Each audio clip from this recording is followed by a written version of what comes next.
Howdy folks, and welcome to another episode of Mingles with Jingles. So, gaming news.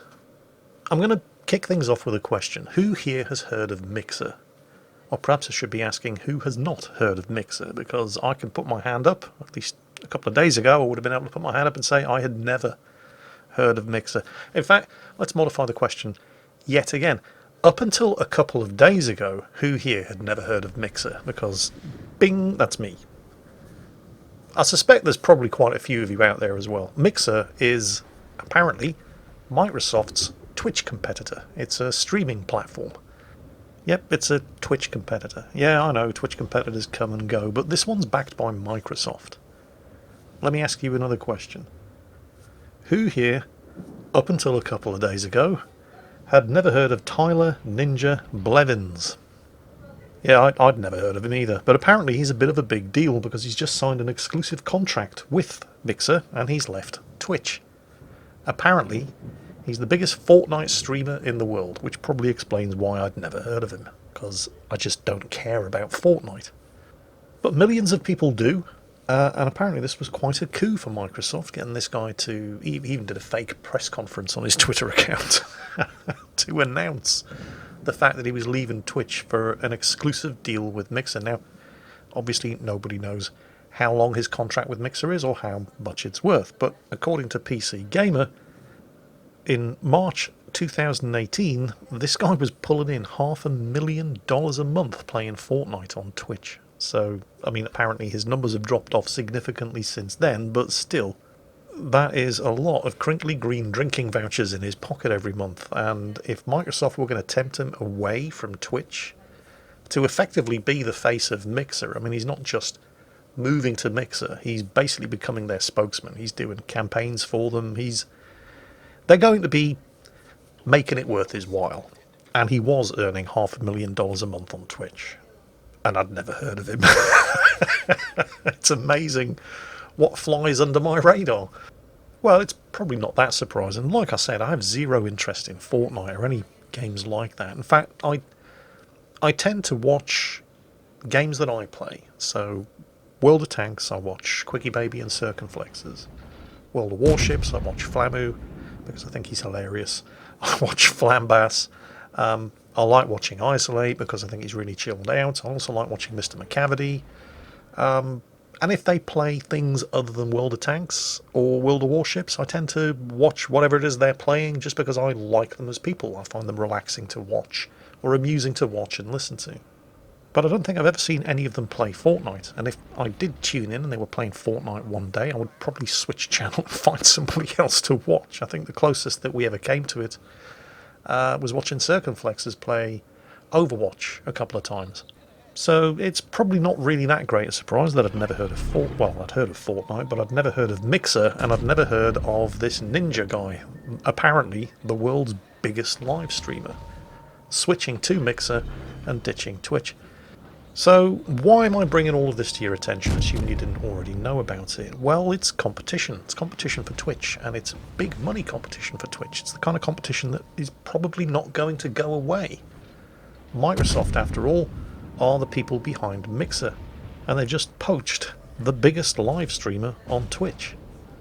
So, what are Twitch going to do about this? I mean, I think that competition is great, because if there's no alternative to Twitch, then Twitch can basically dictate terms to the live streamers, and they're not going to be particularly good terms. But when Mixer turns up with the muscle of Microsoft behind it and starts offering better deals, it's a bit like the Epic Games Store offering better deals to games developers. Way better deals than small developers were getting on Steam. Of course, you had to have a reasonably good game to get onto the Epic Games Store in the first place. But there are plenty of people with reasonably good or very good or amazingly good games on Steam that just don't sell because nobody notices them amidst all of the rubbish that comes out on Steam every day. I mean, it used to be the case that if you were a small games developer and you wanted to get your game out there, you either had to sell your soul and a substantial cut of the profits to a games publisher, or take your chances self-publishing on Steam. But a few years ago, you had a good chance, if you had a good game, that you were going to do very, very well on Steam. Because anybody could self-publish. But that was the problem, and still is the problem with Steam. Absolutely anybody can self-publish on Steam. You don't have to have a good game. Hell, a lot of the stuff that comes out on Steam every day barely even qualifies as a game, let alone a good game. And that's a major problem for games developers. And I did want to say, to be fair to Valve, it must be an absolute nightmare trying to curate and filter through all of the garbage that gets dumped on Steam every month in an effort to try to, sort out the wheat from the chaff and actually publicise the good stuff. But I'm not going to say, to be fair to Valve, because they're not even trying. And why should they? They still make obscene amounts of money by not actually giving a shit about what gets published on Steam, their own platform. So I kind of had big hopes for the Epic Games Store it kind of is and it kind of isn't a competitor to Steam. It is as far as the developers are concerned, because if you can get yourself published on the Epic Games Store, it is way better for the developers than self-publishing on Steam. But you see, here's the thing about the Epic Games Store. In fact, here are two things about the Epic Games Store. Amidst all of the fuss about the Epic Store exclusives, things like Stalker, things like Borderlands 3, I think, which are Epic Games Store exclusives, a lot. In fact, most of the games on the Epic Games Store are not games that are exclusive to the Epic Games Store. You can get them on Steam as well. See, this is the thing that everybody forgets in all the fuss that gets generated whenever somebody mentions the Epic Games Store and exclusive publishing deals. You see, if you as a developer have got your game on sale on the Epic Games Store, yes, you will take a bigger slice of the profits than you would selling the same game on Steam. So that's good for you as a developer, and this is the main attraction of the Epic Games Store to game developers. But a bigger share of the profits is the only benefit that the Epic Games Store is offering to the developers. They can't compete yet with the market saturation that Steam enjoys. You see, the problem with the Epic Games Store is that it's only really good for Epic Games and games developers, and it's not even that good for the games developers, for reasons which I'll go into in a moment, unless they've managed to get an exclusive contract with the Epic Games Store to publish only on their store. You see, the problem with the Epic Games Store is that when it comes down to the business of actually selling games, there's a third factor involved beyond the publisher and the developer, and that's you and me, the games buying public. And the experience of actually buying a game on the Epic Games Store is pretty terrible. There's still no shopping cart. Well, actually there is, and this is the funny part. There is a shopping cart for Unreal Engine assets.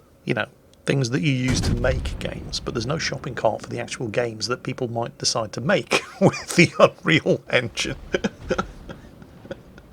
And that right there exemplifies just exactly how little of a shit Epic actually give about the games buying public. They're all about getting in bed with the developers to set themselves up as a competitor to Steam, but they keep forgetting that it's not just developers and publishers. There's games buyers as well. And for all Steam's faults, it's got a massive market share when it comes to the games buying public. Buying games on Steam is easy, because selling games is what Steam was built for. You see, that's the difference right there. Steam as a platform was built to shift games. The Epic Games Store as a platform was built to attract developers. And that's the difference. Now, a consequence of that is that it's far easier to find good games on the Epic Games Store than it is on Steam. Unless you know exactly what game you're looking for, good luck trying to find anything worth buying on Steam. The problem is that once you've found the game that you want on the Epic Games Store, the actual process of buying it is so thoroughly miserable compared to Steam. And heaven forbid you decide you want to buy more than one game available on the Epic Games Store at the same time. Good luck with that. By contrast, on Steam, it's simplicity itself, because selling lots and lots of games is what Steam was for.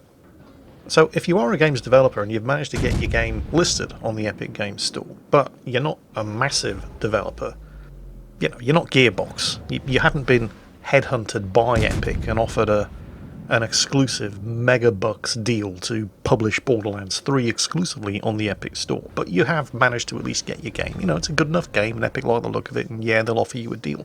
And it will be a better deal than you'll get on Steam. Obviously, I don't know the exact figures here. I'm pretty much pulling these figures out of my arse, but let's say, for example, your game's being sold on the Epic Store, and you're going to earn $20 for every game sold. And that's a pretty good deal. I mean, I don't know if it is or it isn't. Like I said, I'm just pulling these figures out of my arse. But it's a better deal than you would have gotten for selling the same game on Steam. We were only going to offer you $15 per game sold. So it's a no-brainer to just sell your game on the Epic Store.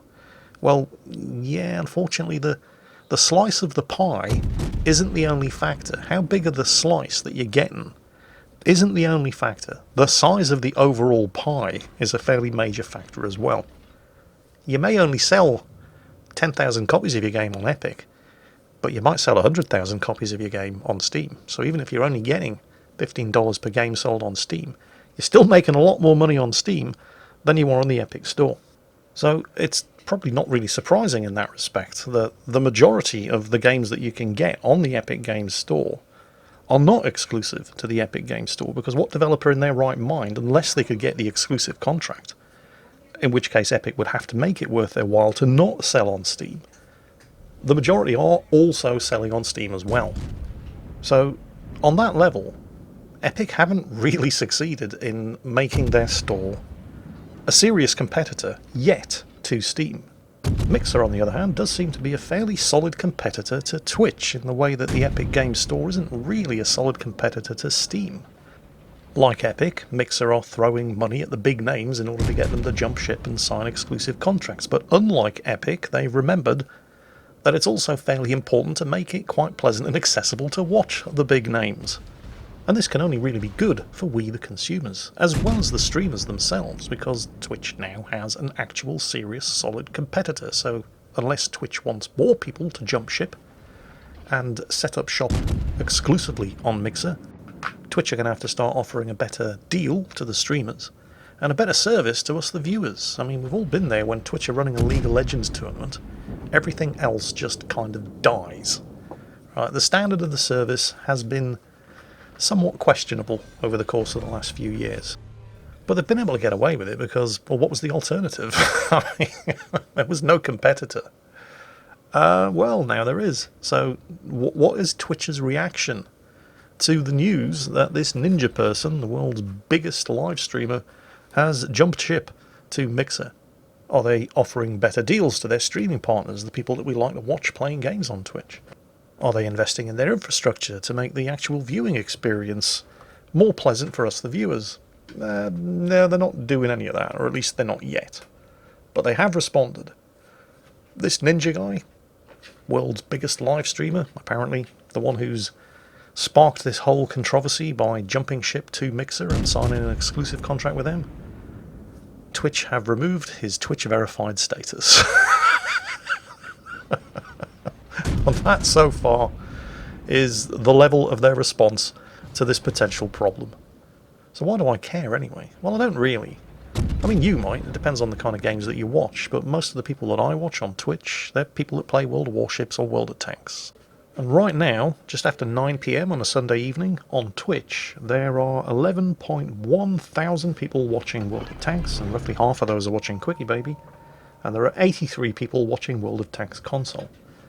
By contrast, on Mixer, there is nobody watching World of Tanks Blitz, nobody watching World of Tanks console, and there are 23 people watching World of Tanks. By contrast, there are 177,000 people watching Fortnite on Twitch, and nearly 40,000 watching Fortnite on Mixer, and that is a much more significant slice of the pie. So the threat is definitely there. None of this really directly affects me, of course, and it may not directly affect you, depending on the kind of games that you like to watch. I mean, Fortnite is the #1 watched game on Mixer right now. The next most watched thing is people playing music, followed by PlayerUnknown's Battlegrounds, Paladins, Champions of the Realm, never even heard of it, Apex Legends, Smite. You get the idea. I mean, these are all incredibly popular games. They're just not games that I particularly like to watch. The threat is definitely there, however. But the reason I bring it up, even though it doesn't really directly affect me, because I don't watch these games, is why, oh why, did Microsoft decide that they wanted to set themselves up as a competitor to Twitch, when they could have set themselves up as a competitor to YouTube? Because YouTube badly needs a competitor. I mean, there have been various different platforms that tried to set themselves up as competition to YouTube over the years, but realistically they were never really going to be a serious threat. Nobody has the infrastructure. At best, they were only going to try to take a tiny slice of the massive YouTube pie. Microsoft could do it, but they've decided to set their sights on Twitch instead, at least for the moment. You never know your luck, because YouTube badly needs some competition. The issues with YouTube have been done to death at this point. All the smaller content creators have been squeezed out. I mean, you can still make whatever content within limits. You can make whatever content you want for YouTube, but don't expect to be able to make a living out of it. And even the big channels on YouTube, and I don't count myself as a big channel, I mean, I'm obviously bigger than most, but the really big channels, if you look at a bunch of guys like Corridor Digital, I've been following them for donkey's years. And right now, well, they actually have two channels right now. They've got the original Corridor channel, which has 6.3 million subscribers, and then they've got a new channel called Corridor Crew, which has just over 2 million subscribers. You might have seen some of their stuff and not realised they do a pretty popular video series called VFX Artists React, where they look at both good and bad CGI, and then they talk about it. They recently did this amazing video of Keanu Reeves foiling a robbery at a gas station. That was, well, it certainly fooled me. And then a couple of days later, published a video explaining how they faked it. I'll put a link down below in the video description. They do some incredibly good stuff. But even with more than 8 million subscribers combined on their two YouTube channels, YouTube is not their primary source of income. Not at all. Now, they do still push videos out on YouTube. Very, very good videos out on YouTube, but they're not doing it to earn a living out of YouTube, because it's really hard to make a living out of YouTube these days. They do it, well, partially to satisfy all of their millions of subscribers who've been following them devotedly for the last couple of years. And also, they kind of using YouTube as a form of advertising for what they do, visual effects.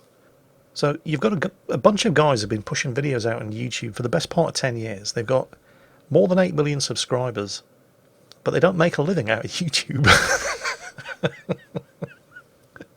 That's how bad it is. Now, speaking personally, and obviously I'm not going to go into specifics here because it's kind of private and personal, but just to give you an idea of the kind of shit show that YouTube is at the moment, and has been for quite some time, I'll give you some figures. So, I started doing YouTube full-time. I started thinking of YouTube as my full-time job back when I had around about 25 to 30,000 subscribers. And I was only able to really do that at the time because I also had my Navy pension. So the money from YouTube just kind of supplemented that. And it was enough, just about, for me to not have to look for another job and just concentrate on YouTube full-time. It wasn't until I was at around about 50,000 subscribers, and this must have been 4 or 5 years ago, when the money from YouTube alone was enough to justify doing it full-time. These days I have over 600,000 subscribers. That's 12 times as many subscribers. You would be forgiven for thinking that I was therefore earning 12 times as much money, and that would be a really good living. You could be forgiven for thinking that, but you would be completely and utterly wrong. Because with 12 times as many subscribers, 4 to 5 years later, I'm actually earning less money from YouTube. That's just the kind of shit show that YouTube has become over the last couple of years. And I'm certainly not alone in this. There are other big channels out there, way bigger than me. Forgotten Weapons, 1.2, nearly 1.3 million subscribers. Do any of you guys watching? Ian McCullum. Looks a bit like Jesus. In fact, they call him Gun Jesus, because his channel is basically him talking about the design, history, and engineering of various different iconic and, in most cases, unknown weapon systems. And he doesn't even bother to monetize his channel anymore. It's just not worth the trouble. He's now 100% supported by the people that donate to him on Patreon. And I really do need to thank all of those of you who support me on Patreon as well. And I'm not saying that I wouldn't be able to do this if not for you guys, but you guys help. Right. You help a lot. So thank you once again for that. And the reason for all of this, of course, is because there's no competitor to YouTube. YouTube can basically dictate terms to the content creators. And if we don't like it, it's not like we can get a better deal anywhere else, is it? Because there is no one else. So Microsoft, I'm just saying, I mean, good for you for providing a viable alternative to Twitch. But I'm just saying, you know, if you've got a couple of billion left over, and I'm sure you do, you might want to take a look at YouTube, because God knows somebody needs to. Well, anyway, we're nearly done, but there were a couple of other things that caught my interest this week that I wanted to talk about. Does anybody watch Red Letter Media, by the way? It's another one of my favourite YouTube channels. Been watching them for years. They're basically a bunch of guys who drink beer, watch movies, not all of them good movies, and then sit around talking about them. And there's a new Quentin Tarantino movie out, Once Upon a Time in Hollywood. Now, I haven't seen it yet, but I am going to. And while I've liked most of Quentin Tarantino's movies, even if you don't like his movies, they're the kind of movies that still get talked about. And this is something that Red Letter Media mentioned in their review of Once Upon a Time in Hollywood. So, this movie, it reached number 2 on its opening weekend at the US box office. And the thing about Quentin Tarantino is he's one of the last of the old breed of old school filmmakers. He still shoots on proper film. He doesn't shoot digital. He doesn't do remakes. He doesn't do sequels. He doesn't do franchises. Every movie that he makes is something new and fresh and original. And while having a big name attached to your movie isn't really a guarantee of box office success anymore, I mean, just look at Tom Cruise and The Mummy, for example, but having a big name attached to your movie certainly helps, and Once Upon a Time in Hollywood has arguably two of the 3 biggest names in Hollywood attached to its movie, Brad Pitt and Leonardo DiCaprio. So, to summarise, it's a movie made with care, love and passion by one of the last of the breed of old school filmmakers. It's not a sequel, it's not part of a franchise, it's not a remake, and it stars 2 of the biggest names in Hollywood, and it finished second at the box office to an animated movie about singing lions that everybody has seen before. At this point in the video, I was fully expecting to be able to say, hand on heart, that's the most depressing thing I've heard all week, and it would have been true. And then somebody went on a rampage in El Paso, Texas, and killed at least 20 people. So the fact that Once Upon a Time in Hollywood finished second to the Lion King remake at the box office over the weekend, it's not really that big a deal when you think about it. I mean, nobody died over it. It's customary at this point in an episode of Mingles with Jingles for me to say I hope you've enjoyed this week's episode, but given what just happened in Texas over the weekend, I don't really think that's appropriate. So let me just end by saying I hope I've given you something to think about, and who knows, maybe even something to talk about in the comments. And I hope you all had a great weekend. And as always, take care, and I'll catch you next time.